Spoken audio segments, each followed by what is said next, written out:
welcome to the Sugar and Spikes podcast, a podcast for entrepreneurs, side hustlers, and anyone ready to uplevel their career in their own damn way. I'm Dez. I'm a life coach for women who get that having it all sometimes means having to balance the good and the bad, the sugar and the spikes, and all the in-between. And I'm Tammy. I'm a therapist, and I'm all about helping as many people as possible to build awareness and make meaningful changes in their lives. I'm also dedicated to diversity and inclusion and increasing access to mental health care. Between the two of us, we have 4 master's degrees and thousands of hours helping people develop balance, confidence, and clarity on their terms. So let's get started.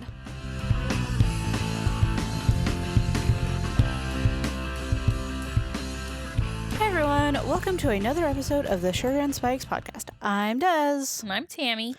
And today let's see. How do we want to intro today? That's a great question. What do we want to talk about today? It's an even better question. People are like, why are we listening to this? What's going on? Oh my goodness. So, yeah, I mean, I'm trying to think of how to get into it. How to transition? Exactly. It's the biggest question of all.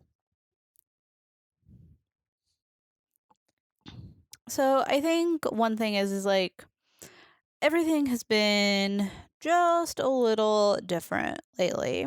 It has. I've started a new job, like kind of officially, whole new gig. And that's been taking a lot of my time. Yeah. I've been flying back and forth from Fort Wayne to Austin weekly. So I'm there Monday through Thursday, and then I fly home Thursday night. So I land at like 10 Thursday night through Monday morning at 6 a.m. essentially. And that's been a change. And the thing is this travel schedule is going to last just long enough to where I get used to it. And I'm going to have to get used to like all the other things all over. Like it's not a permanent thing. So I will say that's like a major... Is that a transition or is that like a blip on the radar? It's a transition for sure. I mean, it's a short-term transition, long-term transition, right? Yeah. Because you're moving into a new role, a new job at a new company. Yeah. Right? So, like, those are all new transitional things. And then you're moving to this new schedule, right? That's definitely a transition. You're used to working from home and being home more than not. And now it's flipped where you're gone more than you're here. So definitely lots of transitions in there. Yeah. And I think it's like it's a transition within a transition because it's like the new role as it stands and the new role, like my role with the client and just like navigating all of that. And I know we kind of talked about it maybe a few episodes ago or so, but I know like you're going through a huge transition too. Yeah. So I finally graduated. Woo! My degree's been conferred, so it's official. Yay. Everyone will call her doctor except me. Everyone. I don't answer to anything else anymore. You need to start flying and putting doctor like when they want your title. I hear it gets you like mad upgrades. Really? Yeah. I'll have to give it a try. So moving from having been a student for 9 years, forever, to moving into a full-time role, and I stayed with the same agency, but I'm in a new office and I'm in a new job, same as you, right? A new responsibilities. Well, and a new identity at that point. New identity, right? Because you go from being a student to being a professional. Like a high-level professional. Not necessarily, I graduated undergrad and now I have this 9-to-5 job, but... Right. You graduated and now you're like... Would it be senior? I guess senior is like in terms of time, but also you're like one of the more advanced. More advanced in terms of knowledge and expertise. And so there aren't a lot of psychologists within the Mhm. organization where I work. Mhm. Um, so I think I'm one of 3 in the office that I'm Mhm. currently in. So if you think about that, right? Mhm. So it makes me kind of at the top, and yet Mhm. I haven't really been there that long, Mhm. and it is a new role for me. So trying to navigate all of that. Mhm. And even transitioning from one office to another within Mhm. the same organization has been a huge shift because every office does things a little bit differently. Mhm. And so learning their culture and learning their norms Mhm. versus the offices that I came from has been a learning experience and a learning curve too. Mhm. So, yeah. Well, and I think it's interesting, like, specifically your transition piece because, you know, again, it's coming off of another transition. Like this time last year, you were the new girl at the agency Mhm. and dealing with a lot of like emotions and feels about your new setting from your last setting. And Mhm. now you're like going through that again. And I feel like it speaks to this idea of like you can never get too comfortable. Yeah. Well, not only was I the new girl, but we had just moved to a whole new Mhm. state um in the Midwest. Mhm. And sorry, your kitten just scratched me. So I lost my train of thought. We moved to the Oh Midwest. man, she got me good. Oh. So yeah, so like it's a lot dealing with Mhm. transitions. I think almost inherently bring stress and Mhm. anxiety and kind of trying to find your balance, your equilibrium's all thrown off in lots of different ways. Mhm. And that can take a minute. Yeah, well, and desire for, like, comfort and the norm. Like, so I've been flying to Austin so much recently, and the thing is, like, so I'm from Orange County, California. I lived in Portland, and if you think of Austin, I'm learning that it's very much like a hybrid of both the places that I'm from. So it has, like, this desert vibe, mid-century modern style, outdoor living to the max, all that good stuff, like it's awesome. So very much like Southern California. And then it has like the hipsterness of Portland. Yeah. And now I'm just like, oh, like, I mean, I really don't think I've been this homesick for maybe California because I like the weather Mhm. um, in like 10 years, like since I moved. Really? Yeah. That's hard. That's really difficult, and like you're there kind of by yourself. I mean, not totally by yourself, Yeah. but there by yourself. Like, um, Well, c- there's always like another member of the team with me. yeah, but that's a new thing No. too, right? Yeah. And you built relationships with them, Mm hmm. but still they're fairly Mm new, hmm. and you're in this new role, Mm and hmm. like what's the thing we do when we get into a new role? We just want to appear like super competent, right? Mm hmm. And so at least for me, I'm like, do I ask for help? Do I ask this person? Do I try and navigate it on my Oh, own? Do except I? with the team I'm working with, I'm just like ridiculously authentic, almost to a fault. That's nice though that you have the space for that. Yeah. You know what I mean? Mhm. Because I don't think that that's the case everywhere. Right. Well, I mean, they're folks I knew in a company that I've worked with. So it's not like a Totally brand new. new thing. Like they're not people that I just met like 2 months ago. So that helps. Yeah, So that's nice. that is nice, and it sounds like a really good fit, Mhm. which is nice because that doesn't Yeah. always happen, right? Oh yeah. Yeah. Cuz you went through that a bit, right? The whole fit piece where you were Mhm. or where you are, but like this time last year. Mhm. Like, do I fit here? Mhm. Because I mean, I'm from Portland, right? And like I think I remember telling you like I just feel so Portland. Yeah. Like I just felt like I really stood out but not Mhm. in like this shining what kind of like way? Like, fun way, but yeah, like there's like, this biased against. yeah. So I was that really worried about it. that came up recently. My husband's like currently looking for a new job, and he applied at a company and got pretty far in the interviews, and then it was given to someone else. And then when we were talking with someone that had a little bit like more insight into the process, and the comment was mentioned, in terms of fit, I still think you would have been best.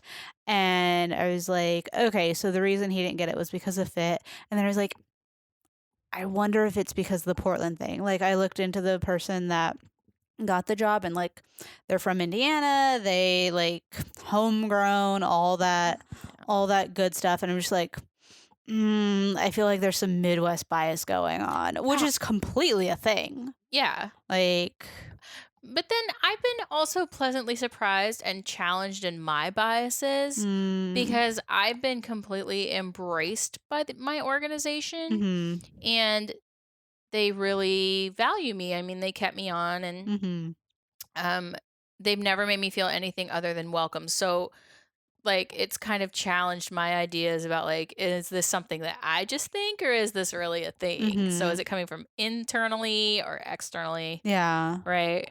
So I'm not saying it's not possible. It's totally possible. I think there is some bias from people who aren't from Indiana. Like, what's the comment we always get? Like, why why would didn't you you? move Like, here? why would you? Yeah, Not even like, oh, what brought you here? It was like, like, why? why would you do that? Yeah. Like, why would you do that to yourself? Kind of a thing. And I'm just like, I don't know. You guys are not like waving the welcome flag with that I question. know. It's lovely here. I Mm-hmm. like it here. Yeah. So, I don't know. Transitions, hard. Yeah. I know you've been going through some like more like recent stuff, like thoughts and feels and all of that, trying to navigate. Mhm. Mhm. Yeah, and so just trying to figure out like how to navigate my own anxiety in the Mhm. process, right? Cuz I am in a high level role, Mhm. and I want to not look the part but be the part, like, Mhm. and embrace that, but yet having been in school for such a long Mhm. time, you're taught to like defer, defer, defer. And Yeah. so now I'm like, it's like, no, there's no one else to defer to. Like, it's you. And Yeah. I'm just like, I've been going through that too, like thinking about the new team that I'm with and everything, and kind of my background with where I'm coming from in terms of organizational culture and expectations and everything. Like, there was a moment where, like, upon graduating, I was in a professional role, and I was like, okay, I'm going to need to, like, figure this piece out. But then the culture was very much like everything has to be filtered, and, like, you can't necessarily make a decision, and there's not a lot of autonomy, or there yeah, wasn't. yeah, Um, and now in like my newer role and everything, it's okay, there is like this empowered ability to make decisions, put thoughts out there, move things forward, and kind of make things happen and make the calls, like even in terms of like client meetings and all of that stuff. And I realized the other day, like it is like kind of shifting like that last piece of student to professional, hmm, and like realizing that my seat at the table isn't a I'm lucky to be here and it's like I'm an intern. It's my seat at the table is my fucking seat at the table. And like you own that shit. yeah. Yeah, And it's completely new because it wasn't allowed in my prior position, right, like at all. right. It So was like actively worked against. yeah. Yeah, So I get that. yeah, Like, and it's something that just occurred to me, I think, on the last flight back, where, yeah. yeah. I think that's really brilliant. Like, it's not this idea of like people somehow like gave you a handout. Right. They value you, they value your expertise, Mm-hmm. they value your input, and stepping into that and owning that can be Mm-hmm. kind of scary. Mm-hmm. But also when you have good support around you, because I would like to say I have good support around me, and Mm-hmm. you have good support around you too, Mm-hmm. the people that help you, Yeah. um, then you can do it and you can own it, and you can just be like, yeah, I fucking deserve to be here. I know, Mm-hmm. you know what I mean? So Yeah. when those like negative thoughts and doubts that creep in with everyone, then you can counteract them with, but no, and these are all the reasons why. Well, and I think like the blatant like I own this and the very like clear and bold statements and kind of empowered stance in any of these situations that we're talking about is kind of essential because the other thing that I'm learning and realizing as I interact with like more folks and kind of, gain additional life experience, right? Like even with you and the stuff that you're going through and everything, one thing that I'm realizing is no one has any idea what the fuck we're doing. Everyone's just living a Like little out of their depth all the time. everyone is making it up as they go. And the key is being as confident as you can be in that situation. And if you sound confident, people are going to think you're competent. Hey guys, Dez here. I'm just popping in with a quick message for all of you entrepreneurs and side hustlers out there. Are you ready to grow your business so you have real influence so that when you speak, people don't just listen, they actually do something? Do you want to be able to share your message, product, or service in a way that feels truly authentic to you so you can stand out from the crowd? Are you ready to finally be a true leader in your industry? If so, then it's time you signed up for the free Legendary Leadership Challenge. In just 5 days, you will be able to define your leadership style, develop a whole new way to view all the things on your to-do list so you're not overwhelmed, create consistent standout content, increase your community engagement and connections, like real, actual connections, and redefine self-care so you can keep doing all the things you're made to do. If you're ready to rise up as the legendary leader you know you are, then head on over to DesireeW.com and click on the Legendary Leadership Challenge and sign up today. And when you sign up for the challenge, you also get 5 free days to all of the content in the Legendary Leadership Society. Guys, it's nuts. So, if you're ready to learn how to lead your way, take the Legendary Leadership Challenge today. If you sound confident, people are going to think you're competent. Yeah. But it's not just Give about or take. But I think the thing is too is not just sounding competent or sounding confident, but being confident. You know stuff. It's not just like play acting. Like you have a lot of expertise to offer. And so kind of stepping into that and saying like, yeah, I do, then you can embody like your awesomeness. Well, I think it's, you know what I mean? Like, do you know what I mean? It's a shift of going from like, if you think like hourly jobs, very, very task oriented jobs and everything, or it's like I have this checklist of things to do, then you know what to do in each situation, right? Yeah. But then in both of our roles, it's not that type of thing, and it's everything that comes up is kind of different than anything you've dealt with before. Yeah. So it is kind of a acting in confidence in order to be competent, because it's not like I know exactly what to do in this situation. It's based off of things that have happened before and critical thinking and educated guesses. Right. Then you can move forward. Does that make sense? Like in the like I don't exactly know what's going on, and as my like brain computer makes all of these like assumptions, okay, this is the best way forward. Yeah, and also remembering that, like we talked about this in our last episode, like you have a team around you. Yes. And so not to feel like you are making these decisions just on an island, live or die by whatever. Like you can always consult. I consult all the time. I consult with other psychologists. I have a supervisor who helps me with those questions because she's been in the field longer than I have. And so like some of those early career type transitions where you still are getting like till you get to the point where, hey, I've been doing this 20 years. There's probably not a lot I haven't seen before. Right. And so like, yeah, we can do it. It's like this, and you have all that expertise. So while you're building all of that, to have that strong team, that mentorship, that supervisor relationship to help you grow in those early career moments. And I think like culturally speaking too, that's important to kind of be aware of. Like even if you've been doing something for so long, cultural tones and everything definitely come into play. Mhm. Like I had an email that needed to go out earlier this week and it was going to a lot of people.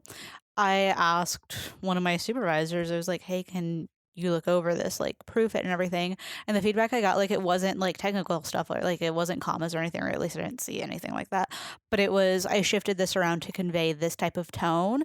I was like, that's exactly what I was looking for. Yeah. That feedback, perfect. Yeah. Thank you. Like, they're not micromanaging your commas and periods and Mm-hmm. capitals, right? So translate that into any job. Like, Yeah. they're not managing you on your tasks. They're Mm-hmm. managing you on bigger picture Yeah, stuff. and like how to present and Yeah. all of that stuff. And that is very organizational. Like Mhm. that is completely different than, and I think like that's true for all organizations really. Like, or is it super casual, or like even something as stupid as like, are emojis okay? Like Oh, in yeah. the organization that I was with before, gifs, emojis, all of that stuff, not really like accepted or embraced. Mhm. And now I'm in an organization where that's like completely fine and kind of standard, Yeah. so I think like with transitions there's just so many different levels of navigating external expectations, internal expectations, because it's so easy not like to not only get caught up in the, well, I don't know what I'm doing, but then guilting yourself into the, I should know what I'm doing, and the, if I really had my shit together, I would act like X, Y, and Z. Yeah. Like I've definitely found myself doing that too. Yeah, so navigating kind of those own you're like, because I think honestly, we meet external expectations or we Hmm. wouldn't have a new role, Right. right? So obviously, you've met Hmm. external expectations. Yes. So it's really about navigating those internal expectations, Hmm. that self chatter that we Hmm. talked about before, that negative self talk. Yeah. It's like turning down the volume on that as best you can Hmm. with the things we talked about before. So I won't Yeah. rehash all of those. Go and listen to our last episode because Yes. it's in there. Um, but like learning how to manage all of that Mhm. and your anxiety to recognize like I have in some way met external expectations. Mhm. So Which yeah, like what pressure mhm. am I putting on myself Yeah. versus what pressure is real? Mhm. Because like people come and consult with me Mhm. and it feels fine. Yeah. But then when I think about consulting, like I get nervous. But Mhm. when I'm doing it in real life, when it's organic and Yeah. like it goes fine. Mhm. So we can get ourselves all worked up. Mhm. And then when really we're doing the task, or Mhm. not the task, but doing whatever it is we're supposed to be doing, Yeah. it just comes more naturally than we might expect. Mhm. With those pieces from the last episode, I'm completely blanking. Were they action They steps? were action They were action steps. Okay. steps. But So, when like, check the facts. Okay, so I was gonna get into that, but also there's a whole other piece that I want to talk about, Oh, considering that we just recently, and in an episode coming up, you guys will be hearing it, but we had another interview with Peyton, hmm where we talked all about fashion and style and everything. yeah. And so I think one thing that I've personally learned, and I attribute a lot of this to my Orange County upbringing, but I put a lot of emphasis on like clothes and style and everything. And one thing that I've definitely found recently to help kind of own like where I am and stuff is to dress the part. Yeah. Like I mean, even with the traveling and everything, and with the offices that I've been going to, super casual. Definitely much more casual than like your standard corporate America fare. Um but I've shown up maybe like a notch, half a notch to a notch, like a little more. I don't even want to say more polished because that sounds bad, but like more More structured. fancy. Oh, yeah, structured, like blazer, like Okay. definitely like default to a Just a blazer. little less casual, maybe. Maybe Yeah, not more fancy, but a little less casual. yeah, a little less casual. And that's definitely helped. Mm. Like, I mean, for when I'm showing up with friggin' blue hair, so I feel like I need to account a little more for the no, take me seriously, I promise. I actually kind of know what's going on. Um, but I think external stuff can really help with your internal like mindset. And it Yeah. doesn't have to be clothes, like and it doesn't have to be clothes and it can be various parts of like your outfit. Like the classic heels is a power move, stuff like that. I think that we do talk a lot about internal mindset stuff on the podcast, and I think bringing up some external pieces could be good. I think clothes is incredibly helpful. Mhm. I mean, one thing that Peyton said to me, I don't remember if she said it in the interview. It may have been another time is you're transitioning to a new role, so your Mhm. clothes should transition Oh with yeah. you. Mhm. I don't remember when she said it. I know you were there. Yeah. But so I thought about that because, clothes have never been like super important to me. I've Mhm. always worn like Portland jeans and a flannel. Yeah. Like that's just been my go-to. Mhm. But I remember like I don't think in the now going on just over a year that we've been here that I even wear those anymore. Yeah, I was thinking about that, and I don't think I've seen you wear them. I know. I was looking at them in my closet today. I'm like, "Oh, I haven't worn those in a really long time." Yeah. Do you But miss them? um I miss a few of them, Yeah. but not all of them. Mhm. But I also realized that like I am transitioning, so why wouldn't my clothes change? Because Mhm. like one thing that's consistent is change, right? So Mhm. I'm not the person that I was a year ago. I'm not the person I was 2 years ago. Mhm. I mean, schooling us like whether you were in school or not. I mean, school definitely, especially grad school, is kind of this forge that Mhm. creates a lot of change in you really fast. But we all change over time. Mhm. And so change having our clothes change with us to express who we are, Mhm. even if like I would definitely say clothes are not as important to me as they are to you. And yet but I'm very shallow. that's not what I meant. I'm the deep shallow. Continue. Oh my god, people are like, I can't believe Tammy just said that. But I just mean other things have been more important. Like Mhm. I'll be shallow too. My hair is really important to me. Mhm. Um presenting in a way that Yeah. is very me. And I know we've talked about this on here before. Mhm. Like that's important to me. So like it's like where you place your emphasis, right? Mhm. Um, but changing my clothes to into this new role that I'm in, Mhm. I do feel different. I do Yeah. feel more confident than if I was showing up in like jeans and a flannel, Yeah. right? Like Mhm. I just told Des that I bought a new pair of boots Mhm. and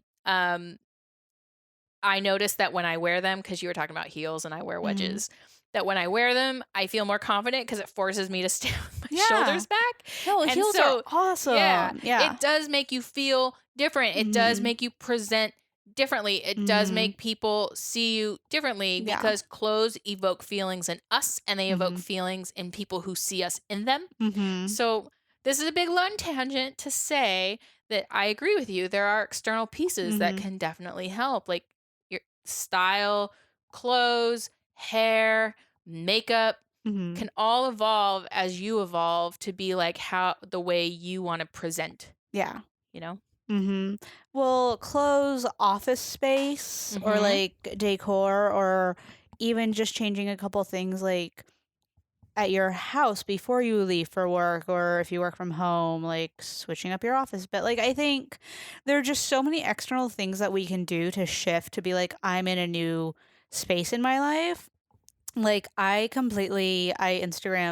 storied this a few weeks ago. I reorganized my office, like moved all the furniture around because it was in a way where something like kind of traumatic happened, and I was just like, yeah, no, I need it shifted. Yeah. And I shifted, and now it's not my favorite layout of office that my office has been, but it's a lot better. Yeah. Like it's easier to be in here and do all that stuff. So I think like if you find yourself getting held back, and or if you find yourself hold it if you If you find yourself holding yourself back, Yeah, that's okay. a total thing, don't you I think? was making sure my grammar was No, okay. it's fine. Um, I basically called you shallow, so, if you find that you are holding yourself back, there we go. Then like mindset's cool and everything, and shift something around, Yeah. move a picture, Yeah. buy a new shirt, Yeah. like something a little different for where you are in the moment to go forward. Because one thing that Peyton said, our resident fashion and style guru, Yes. I was talking with her back in June when a ton of shit was going down, and she called me on it. She was like, "It sounds like you have a lot of lives you wanted to live in your closet." Oh, And yeah. nothing for where you are now or nothing for the life you want to live now. Like, I thought that that was just so profound. Like, nothing for the Yeah. life you want now. It's like, oh God, yeah. Yeah. And so I worked with her, and this is not a paid for plug, but if you guys are in like a style rut or like in a place where like you're ready for the next level, work with her. She has like a 3 session thing that is just revolutionary as She's fuck for awesome. virtual styling. So The awesome. way she does it, oh, it's beautiful and it's a thing of art. But I went through that package with her, and now I updated my wardrobe, less than $500, Mhm. give or take, for essentially a completely new wardrobe. But now I look at it and it's stuff that I feel comfortable in now and makes me feel like the person I want to be in like 18 months. Yeah. Yeah. I think Like, that's yeah. huge. Yeah. And so that, I don't know. It's, like I said, unofficial, not paid for plug for Peyton. And And she's it's, amazing, so we can say that. well, and things like that are so key. And I think Yeah. we sometimes we don't think about that. And I know like I'm really big on budgeting and not spending money unless like I need something new. Um but then it's also, do you need something new because it's worn out, or do you need something new because you're in a new stage? That's Yeah. the other thing where I've been kind of playing around with that idea. Mhm. Not just for um I don't know, usability sake, but for like emotional Yeah. sake. Yeah.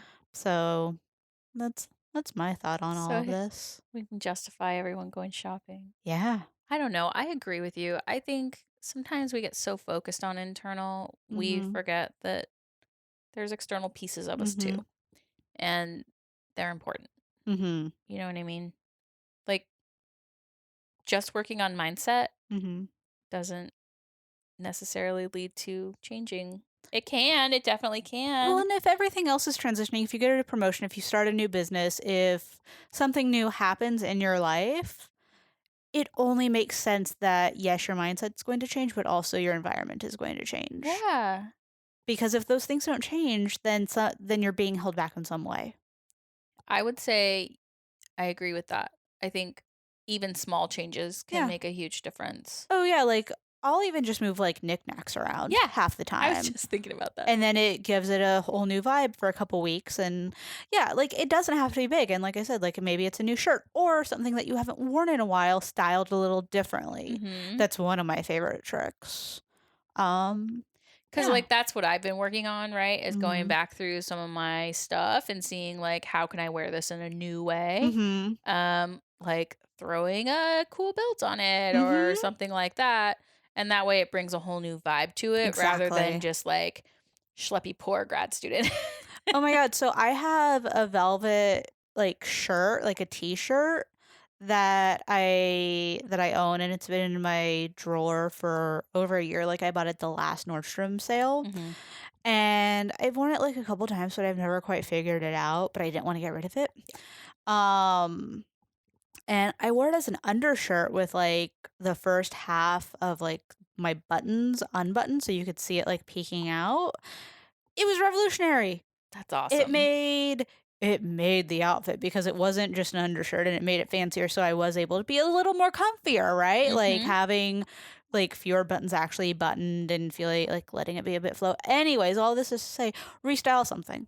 Yeah. Everything can change. Yeah, everything doesn't have to be new. Mhm. You can recycle and reuse and just update. Exactly. Yeah. So, all right. I think that covers transitions for today in a bit of a different sense. Yeah. Which is good stuff. I feel like it's a great piggyback off of our last episode. I agree. All right. I'll talk to you later, guys. Bye, friends. Well, that wraps up another episode of the Sugar and Spikes podcast. If you guys like what we're doing, please subscribe, leave a rating, share it with your friends. It would mean the world to us. If you're not a huge fan of what we're doing, maybe share it with someone you think may like it. If you want to keep up to date on all of the Sugar and Spikes shenanigans, get the behind-the-scenes tour of life and business as a millennial female entrepreneur, then follow me across all the social medias. I'm Dez W, Ms. MBA. DEZWMSMBA across all the platforms, your Facebooks, your Twitters, your Instagrams. I'm there, same name. And don't forget, if you're ready to rise up as a legendary leader, you know you are, then head on over to DesireeW.com and sign up for the free 5-day Legendary Leadership Challenge. Also, I want to thank Forget the Whale for use of their song Move Along as our theme music. And guys, remember to stay unavailable for fuckery.